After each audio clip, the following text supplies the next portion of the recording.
Welcome back to Talk About It in English. This is the channel where we take real-life situations, the things you actually have to do every day, and we build the English you need to handle them with total confidence. We don't just study grammar rules here. We look at your life, we find the difficult moments, and we give you the words to get through them. I am Sarah, and I am so happy you are here today. And I am Mark. Hello, everyone. Sarah, today we are talking about something that sounds simple, but I think it is actually one of the scariest things for anyone learning a second language. We are not talking about a big presentation. We are not talking about a job interview. No, those are scary, but you can prepare for them. You can write a script. Today, Mark, we are talking about the in-between moments. Exactly, the in-between moments. I want you to imagine this scenario. You have just started a new job. Maybe it is your first day, or maybe your first week. You are feeling good. You understood your tasks. The boss showed you your desk. You know where the bathroom is. You are feeling confident. But then you decide to go get a cup of coffee. You walk into the office kitchen. It is quiet. You can hear the refrigerator humming. You grab a mug, and then someone else walks in, a colleague, someone you do not know very well yet. They stand next to you to get some water. And there it is. The silence. The awkward, heavy silence. You look at the coffee machine. They look at the water cooler. You want to say something. You know you should be friendly. But your mind goes completely blank. You panic. You think, what if I say something stupid? What if I make a grammar mistake? So you just smile awkwardly, say nothing, and run back to your desk. We have all been there. Even native speakers feel this awkwardness, Mark. But when you are learning English, that silence feels 10 times heavier. You feel like you are failing the social test. You worry that your new coworkers will think you are unfriendly or shy just because you didn't know how to start the chat. That is the pain we are solving today. We are going to give you a toolkit for that exact moment. We call it the coffee machine script, or the ping pong technique. I love that name, ping pong, because a conversation should be like a game of table tennis. I hit the ball to you, you hit it back to me. If I hold the ball, the game stops. If I hit it too hard, the game stops. We need a gentle, easy rhythm. Exactly. By the end of this episode, you will have a 3-step plan. Step 1 is the opener, how to serve the ball. Step 2 is the bridge, how to keep the ball moving. And step 3 is the pivot, how to move to a new topic safely. We are also going to practice these lines together, so get ready to speak out loud. Before we jump into the first step, if you want to get better at speaking about your real life, make sure you click that subscribe button. We release new topics every week to help you turn your daily routine into English practice. Okay, Mark, let's go back to the kitchen. You are standing there. The silence is awkward. What is step 1? Step 1 is what we call the environment opener. This is the easiest way to break the silence because you do not have to be creative. You just have to look around you. This is a really important rule. Don't try to be clever, just be observant. When you share a space with someone, you share a reality. If the coffee machine is slow, that is a shared reality. If the room is cold, that is a shared reality. If the view from the window is nice, that is a shared reality. Right. You are just pointing at something you both see or feel. It is low pressure. Let's look at a few examples. Imagine you are waiting for the coffee machine. It is taking a long time. Sarah, what could you say? I would look at the machine, then look at my colleague with a little smile and say, "This machine is always so slow in the morning." Simple. This machine is always so slow in the morning. It is not a question, strictly speaking, but it invites me to agree. I might say, yeah, tell me about it. It needs an upgrade. Exactly. Or let's try another one. Imagine you just walked out of a long meeting. Everyone is a bit tired. You see a colleague in the hallway. You can say, "That was a long meeting, wasn't it?" That was a long meeting, wasn't it? That little ending, "wasn't it?" is magic. In English grammar, we call that a tag question. It turns a statement into an invitation. It's like holding out your hand for a handshake. Let's practice that structure. It is very useful for small talk. You make an observation, and then you add a little tag to ask for agreement. Listen to the rhythm. "It's cold in here, isn't it?" Or if you are talking about the weather, which is the classic British or American small talk topic, "It's really pouring down there, isn't it?" Pouring means raining very hard. Let's try one more environment opener. Imagine it's Monday morning. Everyone looks a bit sleepy. You are getting your tea. You can say, "How is your morning going so far?" That is a great one. It is better than just "How are you?" because "How are you?" is too automatic. People just say, "Fine, thanks." But if you ask, "How is your morning going?" it feels a bit more specific. It shows you care about their day, not just their health. So let's shadow these 3 openers. I want you to repeat after me. Imagine you are standing next to that colleague. Look them in the eye, smile, and say these phrases. Here's the first one. "This machine is so slow today." Now you say it. Good. Try to sound a little bit frustrated, but in a funny way. "This machine is so slow today." Excellent. Now the second one, the tag question. "It's freezing in here, isn't it?" Your turn. "It's freezing in here, isn't it?" Make sure your voice goes down a little bit at the end if you are just making conversation, isn't it? And the third one, the friendly check-in. "How is your morning going so far?"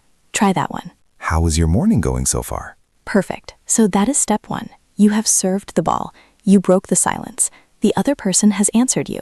Maybe they said, "Yeah, the machine is terrible," or "My morning is okay, just busy." Now, Mark, we have a new problem. The problem is that the conversation might die right there. You said one thing, they said one thing. Now the silence is coming back. You need step 2. You need the bridge.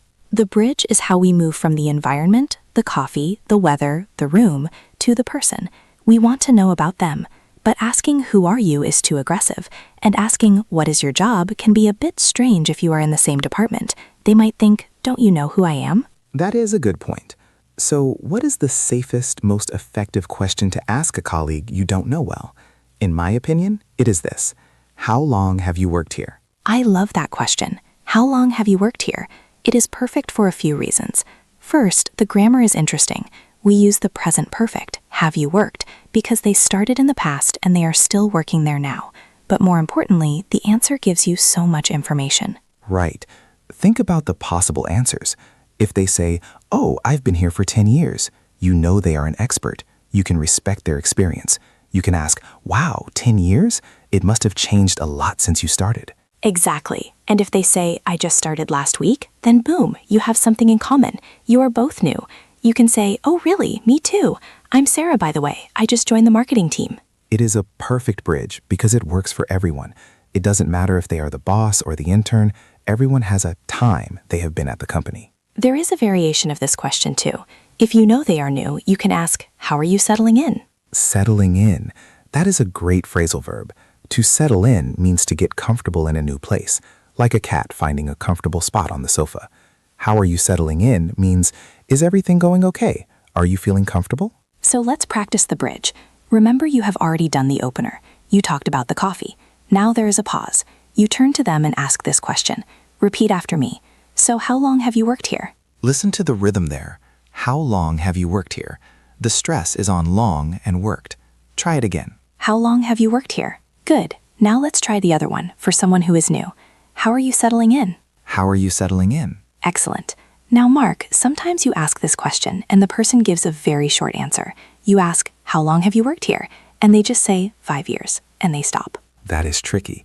That's like hitting the ping pong ball into the net. If they give a short answer, you need to be a conversation helper. You need to show interest. You need listening signals. Yes, you cannot just stand there. You need to make a sound that shows you are impressed or interested. Words like, "Oh, really? Wow, nice," or "That's a long time." These small words are the oil in the engine of conversation. If you don't use them, you sound like a robot. Imagine this, Sarah. Ask me how long I have worked here. So, Mark, how long have you worked here? 5 years. Oh, see? That felt terrible. Now let's try it with a listening signal.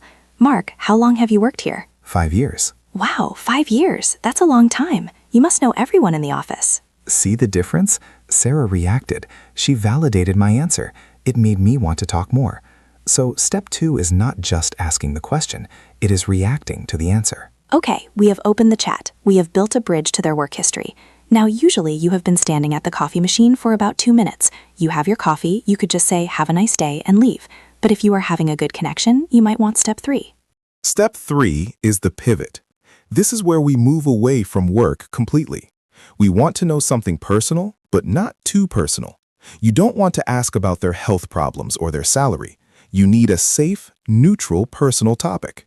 And for me, the absolute best topic for this is location, commuting, travel. Where do you live? Everyone has to travel to work. Everyone has a neighborhood. It is the universal experience. But asking, "What is your address?" is creepy. Do not ask that. Definitely do not ask that. Instead, we ask a soft question. We ask, do you live far from here? Or how is your commute? Commute. That is the noun for your journey to work. The bus ride, the drive, the train. How is your commute allows people to complain about traffic, which everyone loves to do. Or it allows them to say, "No, I live close by." And this opens up so many other topics. If they say, I live in the Green Hill area, you can say, oh, that is a nice area. Are there good restaurants there? Or is it quiet? You are suddenly talking about lifestyle, food, and neighborhoods. You are making friends. Another great pivot, especially if it is a Thursday or Friday, is the weekend plan. This is a classic. Any plans for the weekend? It is a classic for a reason. It works. If they say, I am just going to sleep, you can say, I understand, it was a busy week. If they say, I am going hiking, you can talk about hiking. So let's practice step 3, the pivot. You want to shift the topic to their life outside the office. Repeat this question after Sarah. Do you live far from the office? Try that. Do you live far from the office? And the time-based one, how long is your commute? How long is your commute? And the Friday special, do you have any plans for the weekend? Do you have any plans for the weekend? Great work. Now we have all 3 parts, the opener, the environment, the bridge, work history, the pivot, life. But knowing the parts is not enough. We need to put them together. We are going to do a simulation. This is the shadow boxing part of the episode.